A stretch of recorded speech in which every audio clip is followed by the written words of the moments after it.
It's day 14, it's July 9th. This is Mo Agostino, Chief Commodity Strategist with Farms.com Risk Management. We're in Dow City, Iowa. We're finally in the state of Iowa, and I'm here with Kelly Garrett, sorry, I apologize. And okay. Kelly, appreciate it. He's with Extreme Ag, so if you want to know more about Kelly, just go to Extreme Ag Farming, right? Extremeag.farm. Extremeag.farm, and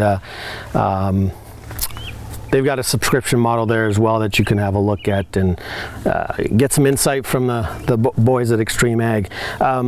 Kelly, thanks for spending some time with me here today. Throughout my tour, I haven't seen what I expected, but as I come into Iowa, I'm not sure I call it the garden spot, but it's probably further ahead than most. Tell me about your planting and growing season. How'd it go?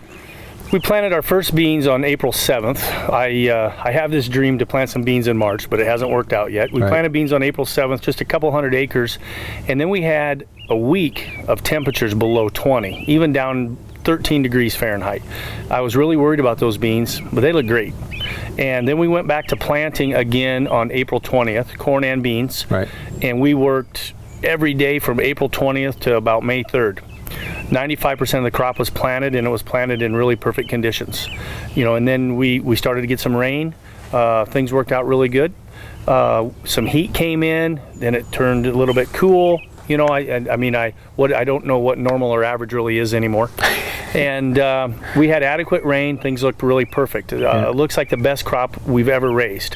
But then here, the last couple weeks, it's been hot and dry. Now, we caught a couple showers, so things looked good. We've never had any stress. I've been starting to think about stress the last day or so. This morning, we've got from 1 to 2.5 inches of rain on all 6,000 acres we farm. We're really sitting pretty. But you don't have to go very far west, 20 miles, and it's quite dry. You can look at the drought monitor to see that. You don't have to go very far east, maybe 30 miles. It's really dry. You go towards Ames, the corn is rolling, things like that. I feel bad for those guys, but right here, it really looks nice. Did you get that mid-May cold snap like everybody else? Yep, we got a mid-May cold snap. The beans, no frost? No frost. The beans seemed like they were short. I think it got down to 31 degrees, 32, but there was no frost, and everything was fine. The last couple years, provide me with some insights. What are you learning from, we're standing in a cornfield here, you're saying this is what, 300 plus? Yeah, I hope this makes 320. Right, so what's working? The trajectory of our farm started to go up in January of 15 when I started working with an agronomist named Steve Kilpack. And he has a bit of an unorthodox style outside the box, but it's very common sense, very logical, different from conventional ideas. And we do a lot of variable rate. We use a byproduct as our main source of fertilizer we call plant food.